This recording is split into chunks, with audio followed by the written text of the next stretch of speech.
Hello students, welcome again at my YouTube channel. आप सबका स्वागत है आपके अपने चैनल मैथरैक पर। स्टूडेंट्स, आज की इस क्लास के अंदर हम बात करने वाले हैं एक्सरसाइज 10.3 की। इससे पहले जो हमारा पिछला जो वीडियो था उसमें हमने 10.3 से संबंधित जो गुणधर्म थे, 10.3 एक्चुअल में निश्चित समाकलनों के गुणधर्मों पर आधारित एक्सरसाइज है। और इसमें जो भी अपने को समाकलन करने थे या करने हैं वो सारे के सारे गुणधर्मों की सहायता से, मतलब हमें निश्चित समाकलन के गुणधर्मों का यहाँ पर यूज़ करना है। तो हमने लगभग उसके 4 गुणधर्म कर लिए थे। अभी उन 4 गुणधर्मों के ऊपर अपने जितने भी क्वेश्चन इसके 10.3 के अंदर बनते हैं पहले अपने उनको सोल्व कर लेते हैं। इसके अलावा 2 गुणधर्म और हैं जो कि काफ़ी इंपॉर्टेंट हैं, तो अपने उन दोनों गुणधर्मों की भी बात करेंगे। तो अभी मैं आपको जो तीसरा और चौथा, ठीक है, जो मेन रूप से जो मुख्य अपने जो गुणधर्म है तीसरा और चौथा, पहले अपने उनके ऊपर क्वेश्चन कर लेते हैं। जो शुरुआत के जो क्वेश्चन है वो उन्हीं 2 गुणधर्मों के ऊपर आधारित है। अभी मैंने पहला क्वेश्चन यहाँ पे लिख रखा है और ये जो पहला क्वेश्चन है ये पहला क्वेश्चन आधारित है तीसरे गुणधर्म के ऊपर। कैसे पता लगेगा ये सब मैंने आपको बता रखा है इससे पहले वाली वीडियो के अंदर कि तीसरा गुणधर्म जो है वो मापांक फलनों में, महत्तम पूर्णांक फलनों में और साथ में जहाँ पर आपको फलन अलग से परिभाषित करके दिया हो वहाँ पर उसका यूज़ होता है। अभी अपने तीसरे गुणधर्म के जो शुरू के 4 क्वेश्चन हैं पहले अपने उनको सोल्व करेंगे। ये पहला क्वेश्चन जो कि मापांक से संबंधित है। अगर आपको मापांक वाले फलन का निश्चित समाकलन करना है, लिमिट आपको दे रखी है, तो किस तरीके से आप इसका गुणधर्म अपना तीसरा गुणधर्म अपने यहाँ पर यूज़ करेंगे। देखिए, समाकलन यहाँ पर कब होगा, जब ये मापांक का जो निशान है, ठीक है, ये निशान जब तक हट नहीं जाता तब तक समाकलन नहीं होगा। तो इसको सबसे पहले तो हटाना है। हटाने के लिए वो तीसरा गुणधर्म है। तीसरा गुणधर्म क्या था कि हम लिमिट को अलग अलग हिस्सों में लिख सकते हैं, अलग अलग रूप में विभाजित करके लिख सकते हैं। वो हम अपनी आवश्यकता के अनुसार करेंगे। करना किस प्रकार से है, तो उसके लिए कि यहाँ पर हम लिमिट को अलग अलग करके और मापांक को किस तरीके से हटा सकते हैं, तो अपने उसकी बात करने वाले हैं। तो इसका तरीका ये होता है कि आप सबसे पहले तो जो भी आपको फलन दे रखा है, कि आपको दे रखा है मोड के अंदर 2x+3, तो आप क्या करोगे, जो मापांक के अंदर वाला फलन है उसको आप पहले 0 के बराबर लिखोगे। मतलब सबसे पहले आपको रफ में ये काम करना है कि 2x+3, हम ये देख लेंगे कि ये 0 कहाँ पर है। तो 2x+3 को अपने 0 के बराबर कर देंगे तो यहाँ से x का मान आ जाएगा। तो x का मान हमारे पास आया 3/2। मतलब ये मान जो है एक्चुअल के अंदर ये जो -3/2 है ये डिसाइड करेगा कि हम -3/2 से बाद वाले और पहले वाले बिंदुओं के आधार पे इसको किस तरीके से देख सकते हैं। मतलब कहने का ये है कि आपको क्या करना है, 2x+3 की जांच करनी है कि ये कहाँ नेगेटिव रहेगा और कहाँ पॉजिटिव रहेगा। लेकिन उससे पहले एक काम अपने और करेंगे, यहाँ लिखेंगे कि गुणधर्म 3 के अनुसार, ठीक है, हम लिखेंगे गुणधर्म 3 के अनुसार। अब गुणधर्म 3 के अनुसार अपने को करना क्या है, गुणधर्म 3 के अनुसार देखिए -2 और +2 ये हमारे पास निम्न सीमा और उच्च सीमा है। -2 निम्न सीमा और +2 उच्च सीमा है। तो इन दोनों बिंदुओं के बीच में ये बिंदु हमें पता है माइनस का 3/2, कि अगर अपने -2 और +2 की बात करें तो माइनस का जो 3/2 है वो यहाँ आएगा। ठीक है, कि -3/2 जो है वो इन दोनों के बीच में है। अगर ये बिंदु जो इन दोनों के बीच में है तो इसी बिंदु के आधार पे अपने मापांक को, फलन को अलग अलग कर सकते हैं निश्चित समाकलन के गुणधर्म का यूज़ करके। देखो कैसे, कि -2 से +2 को आप 2 हिस्सों में लिख दो।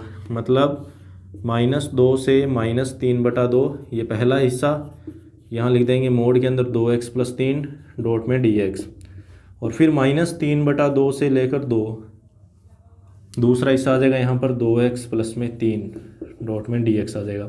अब हमें ये देखना है कि हमने जब तीसरा गुणधर्म यहाँ पर लगाया तो अब आगे जो मापांक को हटाने की प्रक्रिया वो किस प्रकार से चल लगेगी। तो उसके लिए अपने को ये देखो यहाँ पर देखिए, अपने को ये देखना है कि ये जो अंदर वाला फलन है, ये अंदर वाला फलन किन बिंदुओं पर ऋणात्मक है और किन बिंदुओं पर धनात्मक है। हमें जिस तरीके से अपने वर्धमान और ह्रासमान वाले फलनों के जो अपने ने अंतराल ज्ञात किए थे कि फलन किस तरीके से नेगेटिव वैल्यू दे रहा है और किस तरीके से पॉजिटिव वैल्यू दे रहा है, तो उसी के अकॉर्डिंग यहाँ पर अपने को चेक करना होता है कि अगर मैं इस अंतराल की बात करूँ, एक्चुअल में ये x के मान है, x का मान -2 से लेकर -3/2 तक चेंज होगा। तो इस चेंजिंग जो ये जो अपना मान चेंज हो रहा है, इस मान के अंदर हमें देखना है कि ये वाला जो मान है ये नेगेटिव है या पॉजिटिव है। और उसी प्रकार से यहाँ पर x का मान -3/2 से 2 के बीच में चेंज होगा। तो इसके आधार पे अपने को देखना है कि ये अंदर वाला मान नेगेटिव रहेगा या पॉजिटिव रहेगा। तो इसका एक सिंपल सा तरीका ये है कि अपने को पता है कि अगर अपने -3/2 और 2 के बीच में बात करें कि यहाँ पर जैसे 0 है, एक संख्या नेगेटिव और एक संख्या पॉजिटिव, तो उसके बीच में 0 आ जाएगा। अगर मैं 0 के ऊपर चेक करूँ इसको कि अगर अपने यहाँ पर 0 रख दें तो मुझे पता है कि 0 प्लस में 3, ये 0 मतलब 3 ही बन जाएगा जो कि पॉजिटिव है। बात ये है कहने की कि -3/2 और +2, इन दोनों के बीच में जितने भी बिंदु हैं उन सब बिंदुओं के आधार पे अपने को ये देखना होता है कि ये पॉजिटिव है या नेगेटिव है। कि -3/2 से 2 के बीच में जैसे एक 0, कि एक सिंपल सा बिंदु हमने 0 ले लिया कि -3/2 और 2 के बीच में 0 आ जाएगा। 0 पे अपने को पता है कि ये पॉजिटिव है। आप 0 के अलावा कोई और बिंदु भी लेके देख सकते हैं कि जैसे मान लो -3/2 2 के बीच में 1 भी आएगा, तो 1 पे चेक करके देख लो कि यहाँ पर 1 लिखा तो 2 × 1 + में 3, तो ये भी पॉजिटिव है। कहने का मतलब -3/2 और 2 के बीच में ये जो फलन है अंदर वाला ये पॉजिटिव रहेगा। और इसी प्रकार से -2 और -3/2 के बीच में भी आपको एक बिंदु लेके देख लो और उस बिंदु के आधार पे देखो कि ये फलन जो है ये पॉजिटिव है या नेगेटिव है। तो -2 और -3/2 के बीच में बिंदु कोई भी अगर अपने बात करें कि ये -2 और ये -1.5 है, तो -1.5 से पहले का कोई भी बिंदु आप इन दोनों को जोड़ के इसका आधा करके वो बिंदु निकाल सकते हो। ठीक है, बीच का कोई भी बिंदु हो सकता है, जरूरी नहीं कि वो बिल्कुल बीच में ही हो, कि कोई भी एक बिंदु, और उस बिंदु के आधार पे अपने को यहाँ पर देखना है कि ये मान कैसा आएगा।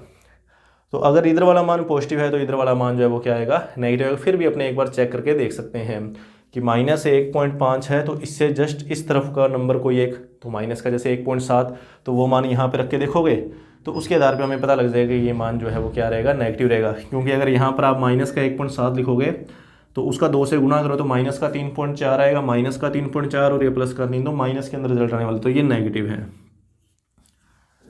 कि आपको करना क्या है, तीसरा गुणधर्म यहाँ पर, क्वेश्चन तो बिल्कुल आसान सा है, अगर गुणधर्म यूज़ हो जाएगा उसके बाद में तो उसमें कोई अपने को टेंशन लेने की जरूरत नहीं है। हमें सबसे पहले तो ये समझ में आना चाहिए कि अपने यहाँ पे गुणधर्म तीसरा क्यों लगा रहे हैं। गुणधर्म तीसरा हम यहाँ पर इसलिए लगा रहे हैं क्योंकि मापांक वाला फलन है। मापांक वाले फलनों के लिए समाकलन का कोई डायरेक्ट सूत्र है नहीं, तो मापांक को हटाना पड़ेगा। मापांक हटाने के लिए हमें, मापांक हटता किस तरीके से है तो उसके लिए ये मैंने आपको बता दिया कि पॉजिटिव और नेगेटिव वैल्यू के आधार पे ही हटेगा मापांक। कि अपने को सबसे पहले तो तीसरा गुणधर्म लगा के पहले तो लिमिट को अलग अलग करना है। कि हमने क्या किया, 0 के आधार पे कि इस फलन की वैल्यू जो है, इसका जो मान है वो 0 देख लिया कहाँ पर है, तो उससे आगे के लिए वो पॉजिटिव हो गया और उससे पहले के लिए वो नेगेटिव हो जाएगा। कि उस आधार पे हमने देख सकते हैं कि फलन जो है वो पॉजिटिव वैल्यू कहाँ देगा और नेगेटिव वैल्यू कहाँ पर देगा। कि अगर अपने कोई और फलन की बात करें, इसको भी पूरा करेंगे अपने, कि मान लो x-2 होता है हमारे पास, ठीक है x-2 का मापांक है। अब x-2 के मापांक में अगर अपने देखें कि x-2 बराबर जब 0 करूँगा तो x का मान कितना आएगा, 2 आएगा। अब इसका मतलब ये हुआ कि अगर x का मान 2 से बड़ा लेते तो ये पॉजिटिव हो जाएगा। अगर मैं x का मान 2 से बड़ा लूँगा, 2 से बड़ा जैसे चाहे 2.1 है, चाहे वो 2.2 है, चाहे 3, 4 कुछ भी, कि 2 से बड़े के लिए ये अंदर वाली जो वैल्यू है वो पॉजिटिव आएगी। कि मान लो हमने 3 लिया x का मान, तो 3 - 2 प्लस का 1 आ जाएगा। तो मतलब जिस बिंदु पे फलन का मान 0 है, कि फलन का मान 0 आया 2 पर, तो अब 2 से बड़ा अगर मान लेते हैं तो ये पॉजिटिव हो जाएगा, और 2 से छोटा अगर अपने कोई मान लेते हैं तो ये क्या हो जाएगा, नेगेटिव हो जाएगा। कि जैसे मान लो कोई भी बिंदु हमने 2 से छोटा लिया, 2 से छोटे के लिए मान लो जैसे 1 ले लिया हमने, तो यहाँ पर 1 लिखो तो 1 - 2 ये जो है वो क्या बन जाएगा, नेगेटिव बन जाएगा।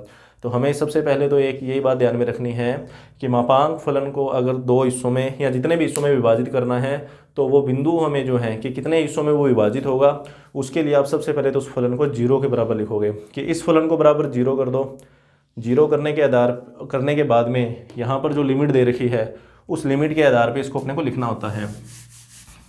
कि पहले इसको बराबर 0 किया, फिर यहाँ पर लिमिट का छोटा मान और ये बड़ा मान यहाँ आ गया, और ये बिंदु यहाँ लिख दिया हमने बीच में। तो अपने पास क्या हुआ कि 2 अंतराल बन जाते हैं इस तरीके से, ये 2 अंतराल हैं। तो दोनों अंतरालों के अंदर जितने भी बिंदु हैं उनके आधार पे अपने फलन को माइनस में मान दे रहे हैं या फलन का मान पॉजिटिव आ रहा है, तो वो देख सकते हैं कि इस हिस्से में कोई भी बिंदु ले लेना, ये पॉजिटिव रहेगा ये वाला मान जो है, और इस हिस्से में कोई भी बिंदु ले लेना तो ये जो मान है वो क्या आ जाएगा, नेगेटिव आ जाएगा। तो पहले 2 हिस्सों में अलग अलग विभाजित किया, इधर वाला हिस्सा नेगेटिव वैल्यू देगा और इधर वाला हिस्सा पॉजिटिव वैल्यू देगा। ठीक है, लिमिट के अकॉर्डिंग आइए, लिमिट के अकॉर्डिंग हर बार अलग अलग होगा। अब इसके आगे इसको किस तरीके से सोल्व करेंगे, तो वो देखिए -2 से -3/2 ये हमने ये लिख दिया। अब अपने को पता है कि ये वैल्यू नेगेटिव है, ठीक है, ये वैल्यू नेगेटिव है और मापांक जो है वो क्या करता है, नेगेटिव वैल्यू को पॉजिटिव में चेंज कर देता है, लेकिन वो माइनस से गुणा करेंगे तब चेंज होगा। ये मापांक का गुणधर्म है कि अगर अपने मोड x की बात करें तो मोड x के 3 मान होते हैं, एक मान x हो गया, एक 0 और एक -x, कि अगर x का मान 0 से बड़ा है तो मापांक लगाने की ज़रूरत नहीं होती, वो पहले ही पॉजिटिव है। x का मान अगर 0 है तो यहाँ 0 लिखो तो 0 आ जाएगा, और अगर x का मान नेगेटिव है तो -x। ये मापांक फलन को हमने परिभाषित किया हुआ है कक्षा 11 के अंदर कि मापांक फलन अपने को 3 प्रकार के, हालांकि 0 अपने चाहे तो ऊपर वाले के अंदर इंक्लूड कर सकते हैं, पर इसको अपने 3 हिस्सों में इस तरीके से विभाजित करके दिखाएंगे अभी कि अगर x पॉजिटिव है तो इस मोड, ये जो लाइन हमने लगाई है इसका कोई मतलब नहीं है, लगाओ चाहे मतलब उससे कोई फर्क पड़ने वाला नहीं है। लेकिन अगर x नेगेटिव है तो इस मोड को अगर हटाओगे तो बाहर क्या लगाना पड़ेगा अपने को, माइनस का निशान, इससे गुणा करना पड़ेगा, तब जाके ये पॉजिटिव के अंदर चेंज हो जाएगा। कुल मिला के मोड x अपने को पॉजिटिव वैल्यू देगा कि अगर अंदर वाली वैल्यू, जैसे मान लो 3 के मोड की बात करें तो ये तो 3 ही आ जाएगा, लेकिन -3 का मोड जो है वो माइनस से गुणा होके फिर आएगा प्लस का 3 फिर बनेगा वो, ठीक है। तो उसके अकॉर्डिंग अपने इसको देख सकते हैं। तो वही चीज़ अब यहाँ पर है कि मोड के अंदर वाली वैल्यू यहाँ पर नेगेटिव है तो इसको पॉजिटिव करने के लिए माइनस का गुणा कर दो, ये मैंने माइनस का गुणा कर दिया,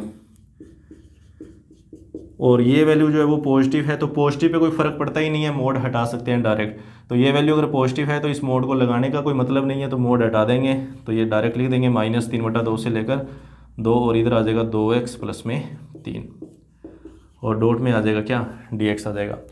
अब ये एक सामान्य फलन है और इसका समाकलन अपने सामान्य नियमों से कर सकते हैं कि 2x का समाकलन करना है तो 2 गुना में पड़ा रहेगा, x का समाकलन x²/2, 3 का समाकलन होगा नहीं, सीधा इसके गुणा में 1 लगा के 3x आ जाएगा। इसी प्रकार से इस पद का अपने क्या कर सकते हैं, समाकलन कर सकते हैं। देखो इसको आगे आप किस तरीके से अपने सोल्व करेंगे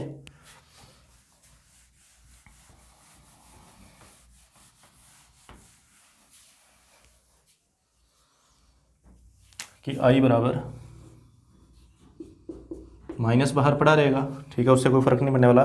2x का समाकलन x²/2 हो जाएगा, x²/2 प्लस में 3 का समाकलन करोगे 3x, लिमिट -2 से -3/2, और इसी तरीके से सेम यही पद वापस आ जाएगा, लेकिन लिमिट जो है वो -3/2 से 2 है। और अब अपने को उच्च सीमा और निम्न सीमा के आधार पे इसको सोल्व करना है। यहाँ 2 से 2 कैंसिल कर देना, ये 2 से 2 कट जाएगा, फिर उच्च सीमा और निम्न सीमा लिख के इसको हल करना है। तो i बराबर माइनस का निशान, ये 2 से 2 कैंसिल कर देते हैं। तो पहले अपने -3/2, ये उच्च सीमा है तो -3/2 लिखेंगे अपने, तो x की स्क्वायर मतलब यहाँ पर आ जाएगा -3/2 की स्क्वायर, फिर प्लस का निशान 3 ये वाला, और x की जगह ये -3/2, ये तो हमारे पास आ गया उस सीमा के आधार पे मान।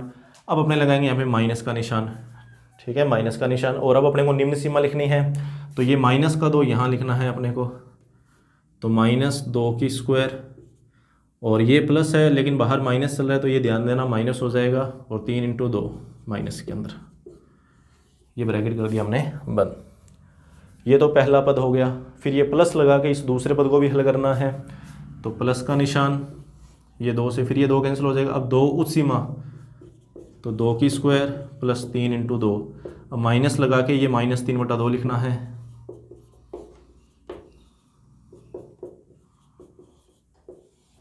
और अब अपने इसको करेंगे सोल्व आगे। ये कैलकुलेशन ये खुद आप कर सकते हैं, इसमें तो कोई दिक्कत नहीं आएगी आपको।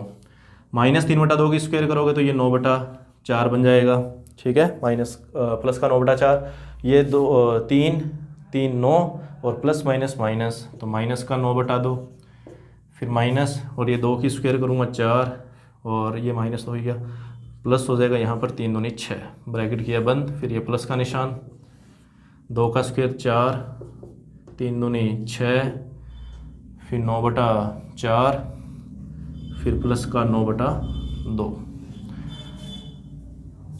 तो इस पद को सोल्व कर लीजिए अलग से और उस पद को सोल्व कर लीजिए, और उसके बाद आपका फाइनल आंसर आ जाएगा। आप चाहो तो इस माइनस का अंदर गुणा करके और पद को इकट्ठा भी कर सकते हैं, वो कैलकुलेशन आप जैसा चाहे वैसा कर सकते हैं, उससे कोई फ़र्क नहीं पड़ने वाला। कि i बराबर कि ये माइनस का 9/4 है और माइनस का 9/4 यहाँ पर है, ठीक है, माइनस का 9/4 माइनस का 9/4, ठीक है, ये 2 बार आ गया। फिर प्लस का 9/2 प्लस का 9/2 और उधर भी प्लस का 9/2 है, इनको इकट्ठा लिख लिया। फिर प्लस का 4 और इधर भी प्लस का 4, सीधा 8 लिख दो। और माइनस का 6 और ये 6, ये कैंसिल हो जाएगा, ठीक है, 6 कैंसिल हो गया। अब बाकी जो बच गया उसको अपने हल कर लेंगे। तो आई बराबर, तो माइनस का 9/4 और माइनस का 9/4 माइनस का 9/2 और 9/2 और 9/2 डायरेक्ट 9 बन जाएगा और इधर 8। तो आई बराबर ये 17 माइनस 9/2, 17 माइनस 9/2। तो आई बराबर 17 दूने 34 माइनस 9, तो 34 माइनस 9 कर देंगे तो 25/2 इसका आंसर आ जाएगा। तो इस तरीके से आपको इसके क्वेश्चन सोल्व करने हैं। ये पहला क्वेश्चन है इसका। और इसी तरीके से इसके जो दूसरा, तीसरा और चौथा, ठीक है, दूसरा, तीसरा और चौथा भी अपने को इसी तरीके से सोल्व करना है। और बात कर लेते हैं अपने पहले दूसरे क्वेश्चन की, ठीक है। आज अपने इसके जितने भी क्वेश्चन हो सकते हैं उतने सोल्व कर लेंगे। अभी पहला तीसरा गुणधर्म और चौथा गुणधर्म, ये 2 गुणधर्म हैं। आज अपने जितने भी क्वेश्चन हैं 2 गुणधर्मों के ऊपर वो करेंगे। और वो जो 2 गुणधर्म मैंने आपको पहले बोला भी था, छठा और सातवां, इंपॉर्टेंट है, वो भी क्वेश्चन एग्जाम के अंदर जरूर आता है, तो उसको भी अपने को करना काफ़ी ज़रूरी है। आज टाइम लगा तो अपने इसको सोल्व कर लेंगे।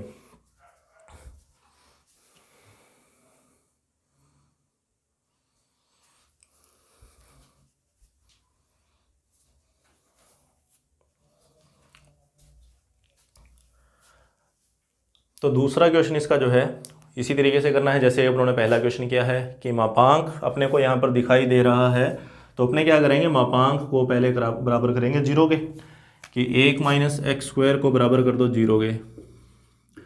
तो हल करने पर x का मान आएगा +-1 और फिर अपने बनाएंगे संख्या रेखा। हमारा जो अंतराल है वो -2 से +2 है। एक बार फिर से यहाँ -2 और यहाँ +2 और ये दोनों बिंदु -1 और +1, तो 3 अंतराल हमारे पास हैं। हमारे पास कितने अंतराल हैं? 3 अंतराल हैं।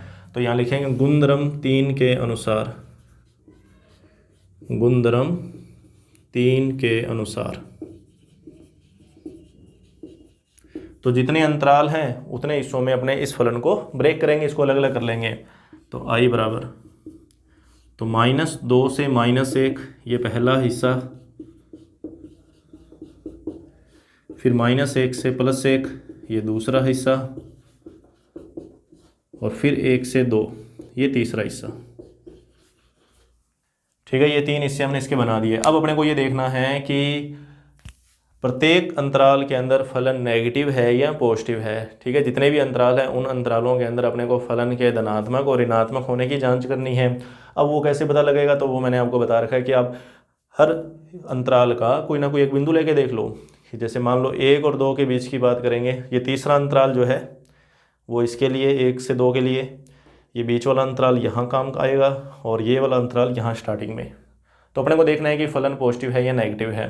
ठीक है, तो अंतराल के हिसाब से अपने बिंदु देख सकते हैं। अब जैसे यहाँ -1 और +1, जैसे यहाँ देखिए बीच वाले के अंदर कि -1 और +1 के बीच में एक बिंदु 0 अपने को साफ दिखाई दे रहा है।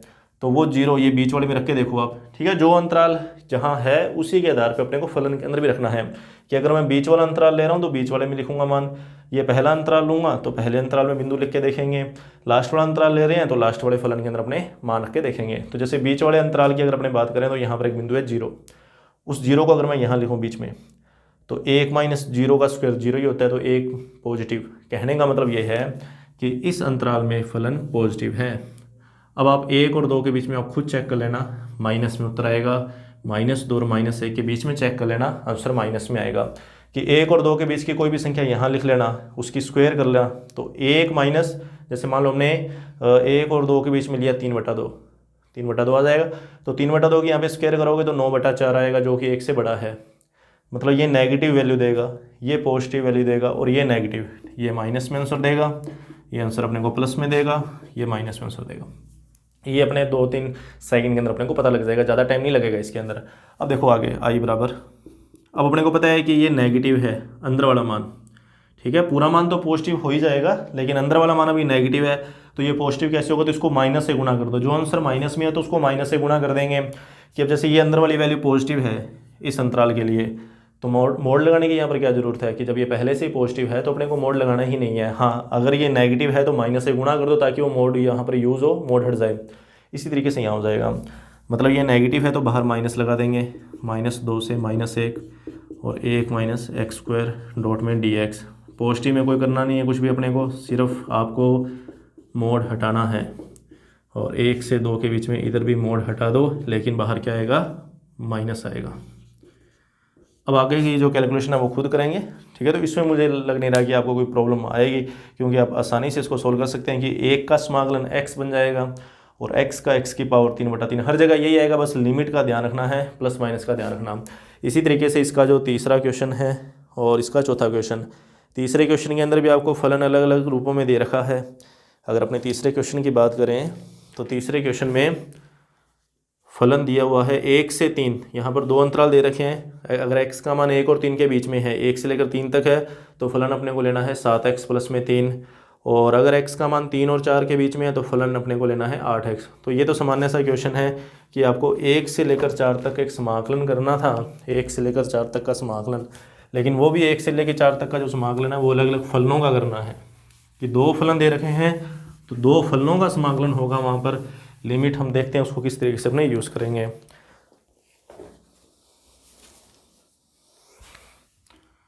तीसरा क्वेश्चन है कि 1 से लेकर 4 तक F of x dot D x, इसका मान निकालना था, और एफ ऑफ एक्स इसने अलग से दिया हुआ है, इसी में नहीं लिखा हुआ, एक अलग से लिखा हुआ है 7x प्लस 3 और 8x। यहाँ लिख दिया x का मान इस तरीके से है 1 और 3 के बीच में, और यहाँ लिख दिया x का मान 3 और 4 के बीच में।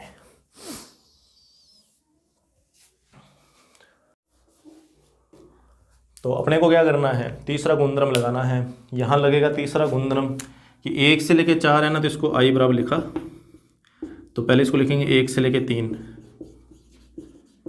और फिर इसको लिखेंगे 3 से लेके 4।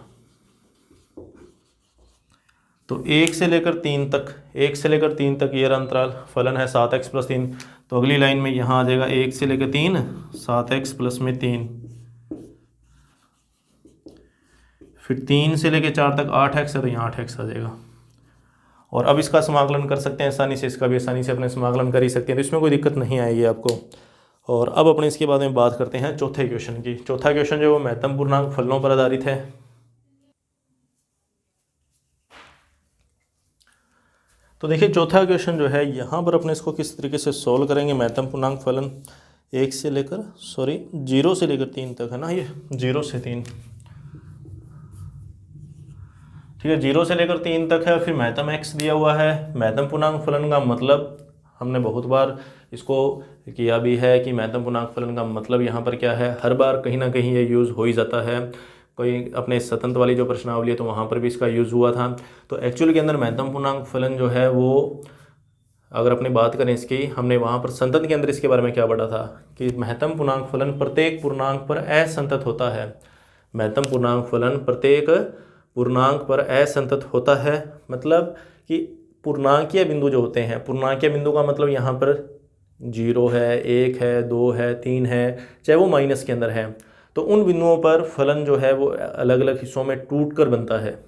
अगर अपने बात करें इसके ग्राफ की, अगर अपने महत्तम पूर्णांक फलन के ग्राफ की बात करें कि x बराबर 0 पर इसका मान 0, लेकिन उसके बाद में जो दशमलव वाले जो बिंदु थे उन बिंदुओं पर इसको हमने किस तरीके से परिभाषित किया था। अगर आपको ध्यान हो कि हमने बात की थी कि अगर अपने 0.8 की भी बात करें तो इसका उत्तर 0, 0.2 की बात करें तो इसका उत्तर 0, कि हमने देखना था कि छोटा जो पूर्णांक है, कि यहाँ पर जो संख्या आपको दिखाई देगी दशमलव के अंदर, उससे छोटा जो पूर्णांक है वो इसका उत्तर था। कि अगर अपने बात करें कि 2.3 की, तो 2.3 का उत्तर 2, ठीक है। अगर अपने 0.9 की भी बात करें तो इसका उत्तर 0, कि इनसे छोटे पूर्णांक, कि 2.3 से छोटा जो पूर्णांक है वो अपने को 2 मिलेगा। कि 1 पॉइंट अगर अपने 2 की बात करें तो इसका उत्तर 1। तो इस तरीके से हमने महत्तम पूर्णांक फलन को परिभाषित किया हुआ है, आप जानते हैं ये अच्छे से। इसका जो ग्राफ था वो भी अलग अलग हिस्सों में, कि अपने को यहाँ पर टूट के बनता था वो ग्राफ, कि इस तरीके से, फिर यहाँ पर इस तरीके से, फिर यहाँ इस तरीके से, यहाँ इस तरीके से, और फिर यहाँ पर बिंदुओं पर होल बन जाता था। ये सारा आपने पढ़ा हुआ है।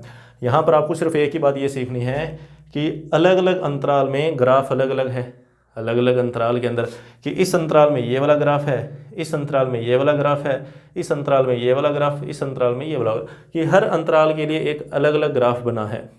हर अंतराल के लिए ग्राफ अलग अलग है।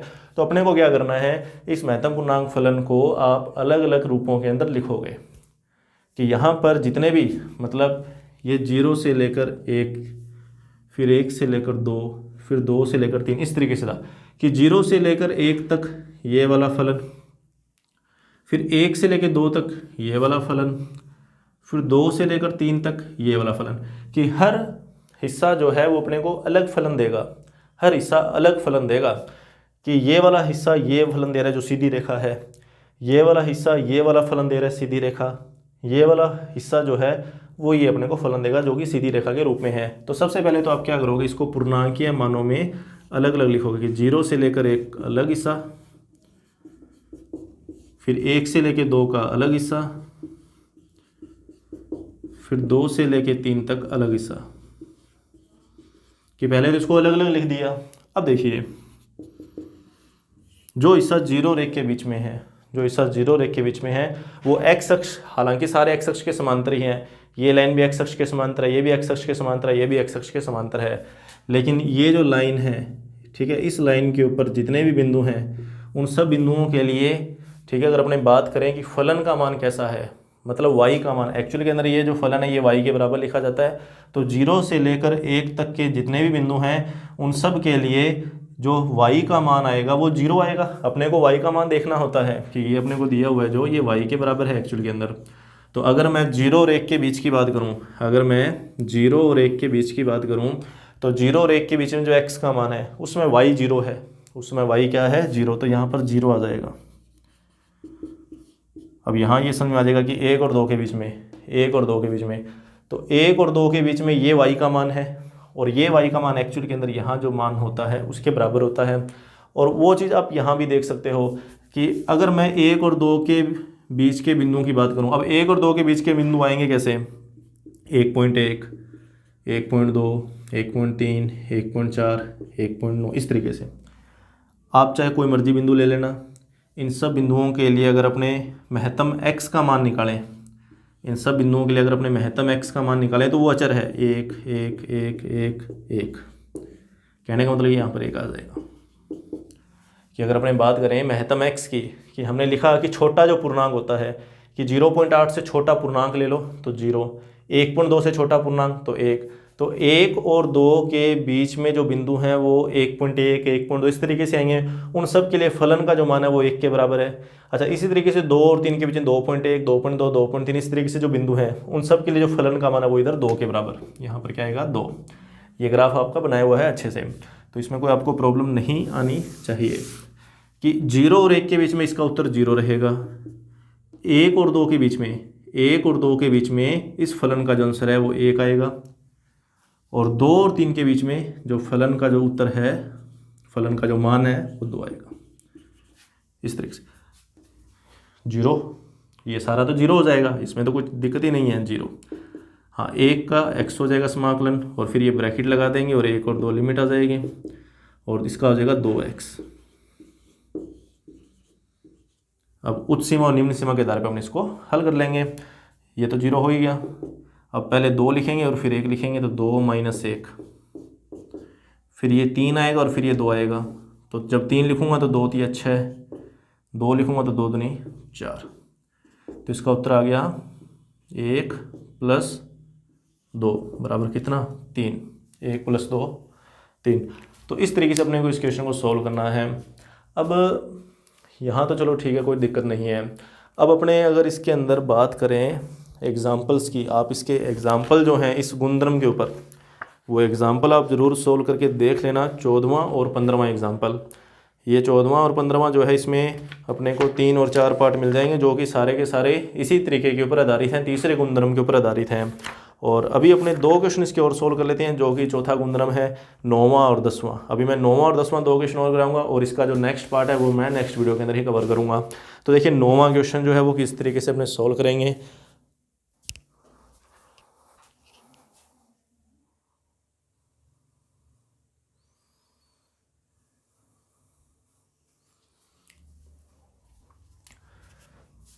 तो देखिए 9वां जो क्वेश्चन है वो गुणधर्म 4 के ऊपर आधारित है। 9वां और 10वां ये दोनों ही क्वेश्चन चौथे गुणधर्म से सोल्व होने वाले हैं। किस तरीके से अपने को इसको सोल्व करना है तो वो देख लीजिए कि हमें क्या करना है। यहाँ पर गुणधर्म 4 के अनुसार, गुणधर्म 4 के अनुसार x के स्थान पर,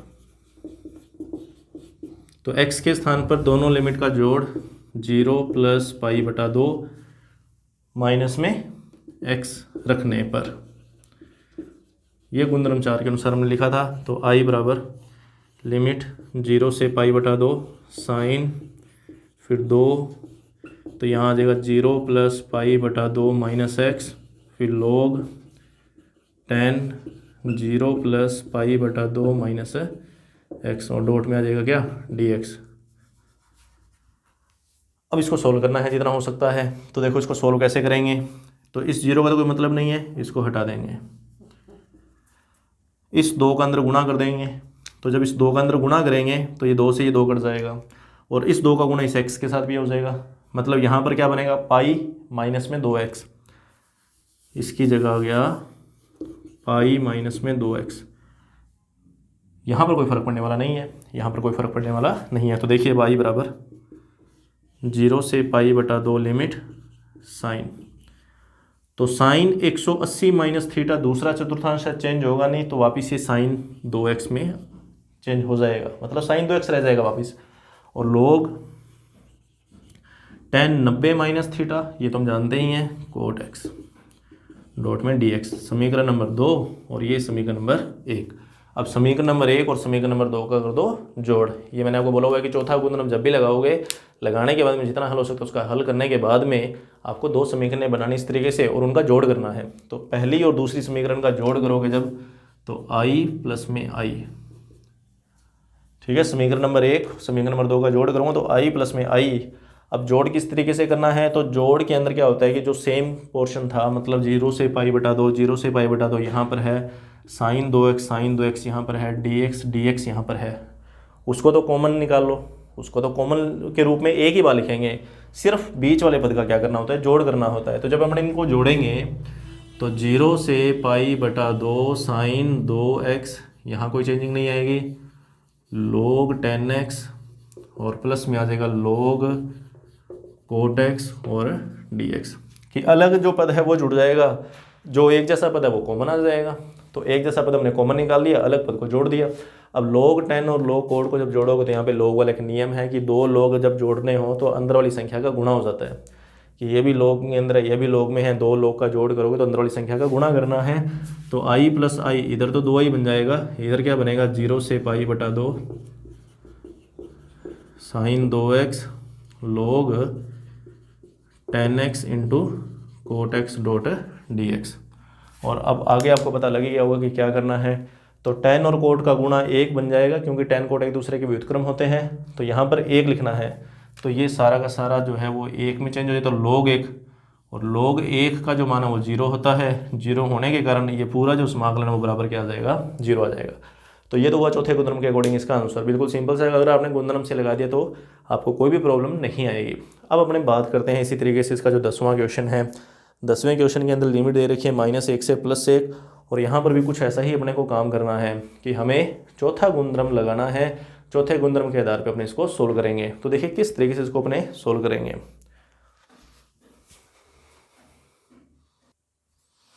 तो देखिए यहाँ पर इस क्वेश्चन के अंदर अपने को लिमिट दे रखी है -1 से +1, log 2 - x बटा में 2 + x। देखिए सेम इसी तरीके से 5वां और 6ठा क्वेश्चन भी है, जिसको आप इसी तरीके से, जैसा मैं ये वाला क्वेश्चन कराऊंगा उसी तरीके से आपको 5वां और 6ठा भी सोल्व करना है। तो देखिए करना किस तरीके से है, तो चौथा गुणधर्म लगाना है हमें। चौथा गुणधर्म किस तरीके से लगाएंगे कि x के स्थान पर a, ये a, फिर b, फिर -x, मतलब x के स्थान पर, ये तो कैंसिल हो गया, -x रखने पर, x के स्थान पर -x रखने पर, तो i बराबर -1 से +1 log 2। अब देखो इस x की जगह लिखना है माइनस का x, माइनस पहले से ही है तो प्लस का x, नीचे भी -x आ जाएगा।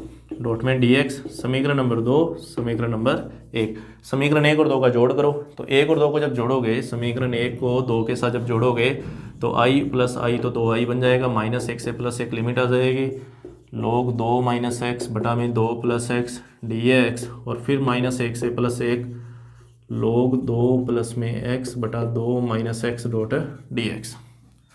हमने समीकरण 1 और 2 को जोड़ दिया, समीकरण 1 में समीकरण नंबर 2 को जोड़ दिया। अब देखो लिमिट सेम है दोनों में, लिमिट को कॉमन निकाल लेंगे, dx को कॉमन निकाल लेंगे, अंदर वाले फलन को जब जोड़ोगे तो वो log के अंदर है, जैसा कि अभी इक्वेशन किया हमने log वाला, वैसा ही ये इक्वेशन भी है कि यहाँ पर भी log है और वहाँ पर भी log है, दो log जब जोड़ोगे अंदर वाली संख्या का गुणा हो जाता है। तो 2i बराबर -1 से +1 log 2 माइनस एक्स, फिर 2 plus x, 2 plus x, 2 minus x dx। तो मैंने अंदर वाली संख्या गुणा कर दिया, गुणा करते ये दोनों कैंसिल हो जाएंगे, तो यहाँ पर बनेगा log 1 का मान 0, तो i का मान इसको हल करने पर इसका उत्तर जो क्या आ जाएगा, 0 आ जाएगा, कि ये -1 से +1 डॉट dx पड़ा रहेगा। लेकिन ये 0 होने के कारण ये जो समाकलन है वो सारा का सारा 0 कर लेना वो अपने आप, ठीक है। लेकिन मैंने आपको तरीका बता दिया कि करना किस तरीके से है। तो 5वां 6ठा मतलब अपने ये 10 क्वेश्चन हो चुके हैं इसके, अब इसके टोटल 22 क्वेश्चन हैं, जिसमें से मैंने 22वां क्वेश्चन भी आपको वीडियो के अंदर सोल्व करवा रखा है। अभी और भी इसके क्वेश्चन है, लेकिन वो सारे के सारे जो क्वेश्चन है वो अलग ही तरीके के क्वेश्चन है, क्योंकि वहाँ पर छठा गुणधर्म जो है या 7वां गुणधर्म है तो उसका भी यूज हो सकता है। हालांकि ये क्वेश्चन भी मैंने आपको चौथे गुणधर्म से करवा दिया है, लेकिन यहाँ पर हम इसको 7वें गुणधर्म के ऊपर भी देख सकते, 7वें गुणधर्म के अकॉर्डिंग भी इसको देख सकते थे। लेकिन अभी के लिए आप एक बार सिंपल कि जो भी एक तरीका हो सकता है हम उस तरीके की बात कर सकते हैं, कि जिस तरीके से भी अपने क्वेश्चन को सोल्व कर सकते हैं वो सारे के सारे अपने को पता होने चाहिए। तो 11वां क्वेश्चन हालांकि इसी तरीके के ऊपर है, नेक्स्ट वीडियो के अंदर इसकी अपने बात कर ही लेंगे। 13वें क्वेश्चन में लिमिट का थोड़ा सा है, लिमिट करेक्ट करने वाली है, लिमिट π/3 है तो यहाँ पर π/2 आएगी, वो नेक्स्ट वीडियो के अंदर मैं आपको बता ही दूंगा। तब तक के लिए आप इनका रिवीजन वगैरह करते रहिए। Thank you.